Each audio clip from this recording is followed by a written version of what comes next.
আসসালামু আলাইকুম সবাইকে। আশা করি সবাই ভালো আছেন। আজকের ভিডিওতে আমরা লেসন 8 নিয়ে আলোচনা করব।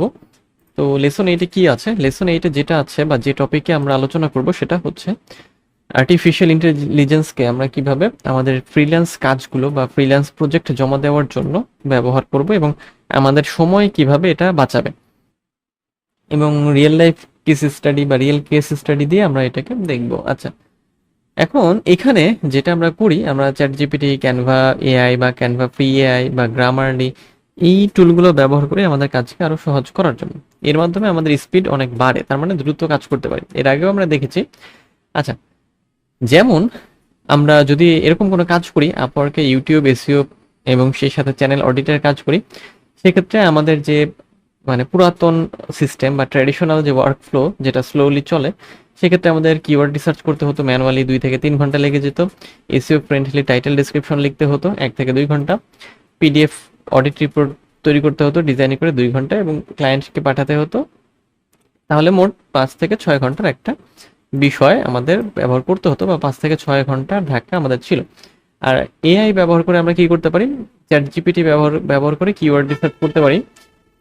বড়জোর 15-20 মিনিট, 10 মিনিটও লাগতে পারে। তারপর চ্যাট জিপিটি ব্যবহার করতে পারবো আমরা আমাদের ভিডিও টাইটেল ডেসক্রিপশন ড্রাফট করার জন্য বা রেডি করার জন্য। তারপর গ্রামারলি ব্যবহার করব আমাদের রাইটিং থেকে পলিশ করার জন্য, 5 মিনিট বা 10 মিনিট এর মতো লাগবে। ক্যানভা ফ্রি এআই টেমপ্লেট ব্যবহার করব পিডিএফ রিপোর্টটাকে তৈরি করার জন্য, এর জন্য লাগতে পারে 30 মিনিটের মতো আনুমানিক। তো সবকিছু মিলিয়ে আমাদের দাঁড়ায় যে 1.5 ঘন্টার মতো আর কি। তাহলে কত সময় আসলে আমাদের বেঁচে যাচ্ছে। সো এই জন্য আমরা হচ্ছে আর্টিফিশিয়াল ইন্টেলিজেন্স বা এআই কে ব্যবহার করি। আচ্ছা, সো আমরা তাহলে বুঝলাম যে আমরা যদি আগের পদ্ধতিতে কাজ করি এবং বর্তমান পদ্ধতিতে কাজ করি, সেক্ষেত্রে বর্তমানে এআই আমাদের অনেক সুবিধা, মানে অনেক সাহায্য করবে আর কি, অনেক সুবিধা দিবে বা অনেক সাহায্য করবে। তো আমরা কি করব, আমরা কি করতে পারি, আমাদের স্ট্র্যাটেজিটা কি হবে? ওকে। আচ্ছা, আমরা প্রথমে যেটা করব, আমাদের প্রজেক্টটাকে টাস্কে হচ্ছে আমাদের যে প্রজেক্ট থাকবে সেটাকে আমরা টাস্কে ভাগ করে নিব। যেমন হচ্ছে রিসার্চ একটি অংশ, রাইটিং একটি অংশ, রিসার্চ ডিজাইন একটি, কমিউনিকেশন ইত্যাদি। ওকে। দেন আমরা হচ্ছে যে ভাববো কিভাবে আমরা সময়টাকে সেভ করতে পারি। ওকে। সো এই জন্য আমরা এআই কে ব্যবহার করবো ড্রাফটিং এর জন্য, স্ট্রাকচার দাঁড় করানোর জন্য। তারপরে আমরা ওটাকে এডিট করব, হিউম্যান টাচ দিব, এবং এরপরে দেন কাজটাকে আমরা সহজ করে ফেলবো।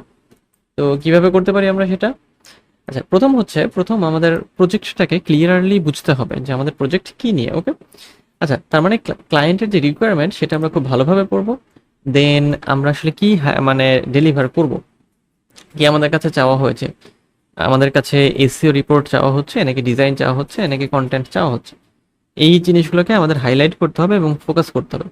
দেন আমরা এআই কে ব্যবহার করবো রিসার্চের জন্য।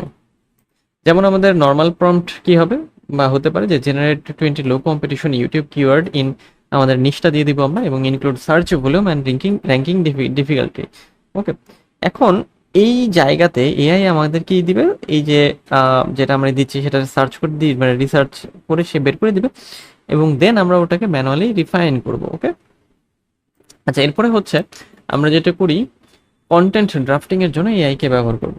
কন্টেন্টের ড্রাফটিং এর জন্য যেমন এরকম হতে পারে যে right 10 YouTube video titles and description optimised for SEO around, তারপর আমাদের যে কিওয়ার্ড আমরা পেলাম সেটা দিয়ে দিলাম। তার মানে আমাদের কন্টেন্ট ড্রাফটের জন্য যে কিওয়ার্ডগুলো লাগবে সেগুলো দিয়ে আমরা কি করব, আমরা টাইটেল এবং ডেসক্রিপশন জেনারেট করে নিচ্ছি, মানে যেটা দাঁড়াচ্ছে যে আমাদের কন্টেন্টটাকে আমরা তৈরি করে নিচ্ছি। তারপর এআই কে আমরা রিপোর্ট এবং ডিজাইনের জন্য ব্যবহার করতে পারি। রিপোর্ট এবং ডিজাইনের জন্য কিভাবে আমরা ব্যবহার করতে পারি? রিপোর্টের জন্য আমরা যেটা করি সেটা হচ্ছে যে ক্যানভা ব্যবহার করতে পারি ফ্রিতে আর কি। ফ্রি এবং পেইড দুটি আছে, যেটা আমাদের মানে আপনাদের ভালো লাগে সেটা ব্যবহার করবেন। অডিট রিপোর্ট টেমপ্লেট পাই আমরা, অনেক অনেক রকমের টেমপ্লেট আছে, সেখান থেকে আমরা যেভাবে টেমপ্লেট সাজাতে চাই, মানে রিপোর্ট জমা দিতে চাই, সেটা আমরা ব্যবহার করতে পারি। এরপরে এআই কমিউনিকেশনের জন্য ব্যবহার করবো আমরা। কিভাবে সেটা? যেমন আমরা যখন কোনো অর্ডার ডেলিভারি করি, আমাদের ছোট্ট একটি মেসেজ পাঠাতে হয় বা একটা টেক্সট পাঠাতে হয়। তো সেই জায়গাতে আমরা এইভাবে লিখতে পারি, যে প্রম্পটটা এইভাবে দিলে যে রাইট এ প্রফেশনাল, যেমন আমরা যদি এটাকে কপি করি, আমাদের সুন্দর করেও হচ্ছে আমাদের দিয়ে দিবে। হ্যাঁ, write a professional delivery message for YouTube SEO audit report, be polite, highlight what's included and invite feedback. Okay, so hi দিয়ে তারপর I have completed your YouTube SEO audit. Inside you will find keyword opportunities, optimized title descriptions, growth strategy tailored for your niche. Let me know if you'd like me to expand on any section. Okay, আচ্ছা, so এটা আমরা হচ্ছে তাদের মানে ক্লায়েন্টকে পাঠিয়ে দিতে পারি। দেন আমরা যেটা করতে পারি, ফাস্টার ডেলিভার এবং ফলো আপের জন্য কি করতে পারি, স্টেপ মানে 6, সেটা হচ্ছে প্রজেক্টকে দ্রুত পাঠাতে পারি। তাতে ক্লায়েন্ট বুঝবে যে হ্যাঁ আমরা সময়ের মধ্যে কাজ করতে পারি। তারপর ফিডব্যাকের জন্য পোলাইটলি তাকে বলতে পারি, এবং ফলো আপ মেসেজের জন্য আমরা এআই কে জিজ্ঞাসা করতে পারি। ওকে, আচ্ছা, সো এই হলো আমাদের স্টেপস। এইভাবে আমরা মানে কাজগুলো করব, এবং যত স্টেপগুলো আছে সবগুলোতে আমরা আসলে কি করব, যে এআই কে ব্যবহার করব। এটা আমাদের কাজ করা সহজ করে দেবে।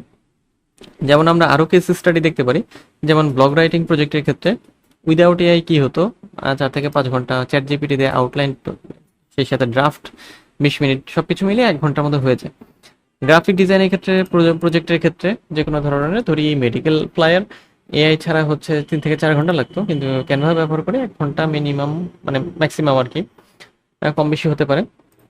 সোশ্যাল মিডিয়া ম্যানেজমেন্টের ক্ষেত্রে যে পোস্ট ডেইলি মানে ব্রেইন স্টর্ম করার জন্য 2 ঘন্টা লাগতো ডেইলি, কিন্তু চ্যাট জিপিটি দিয়ে হচ্ছে 30টা পোস্ট এক বসায় বা 2 ঘন্টার মধ্যে রেডি করা সম্ভব। ওকে, আচ্ছা, সো এখন আমরা বোনাস হিসেবে আরো কিছু এআই প্রম্পট দেখব আমাদের ডেলিভারিগুলো ফাস্টার করার জন্য। যেমন রিসার্চ প্রম্পট এরকম, list 15 trending content ideas for YouTube channel in ব্র্যাকেটে, এই জায়গাতে আমাদের নিশের নাম দিয়ে দিতে হবে। ওকে, যে টপিক আমরা চাচ্ছি। ড্রাফটিং প্রম্পট হবে, write a fibre gig description that is SEO optimised for, মনে করি যে এখানে আমরা ইউটিউব এসইও সার্ভিস দিয়ে দিলাম। পলিশ মানে পলিশ প্রম্পট, আচ্ছা, rewrite this paragraph in a more professional friendly tone, তার মানে কোনো একটা প্যারাগ্রাফকে আরো রিরাইট করে আমরা কি করবো, পলিশ করার জন্য এই প্রম্পট দিতে পারি।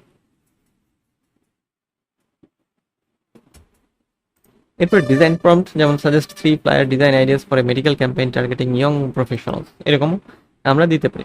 তার মানে যেটা দাঁড়াচ্ছে যে মূল বিষয় হচ্ছে আমরা যখন ক্লায়েন্টের কাছে আমাদের কাজগুলোকে জমা দেব, ক্লায়েন্টের কাছে আমাদের কাজগুলোকে যখন জমা দেব, তখন আমাদের যে যে কাজ করতে হয়, এবং জমা দেওয়ার আগে থেকে, মানে অ্যাকচুয়ালি অর্ডারের কাজের জন্য যত ধরনের কাজ আমাদের করতে হয় সবগুলো আমরা যেটা করতে পারি সেটা হচ্ছে এই এআই দিয়ে আমরা তৈরি করে নিতে পারি। এই জন্যই আমরা হচ্ছে যে আর্টিফিশিয়াল ইন্টেলিজেন্সকে ব্যবহার করছি, এবং এটা আমাদের যে প্রজেক্ট থাকে সেই প্রজেক্টগুলোকে দ্রুত ডেলিভার করতে অনেক সাহায্য করে।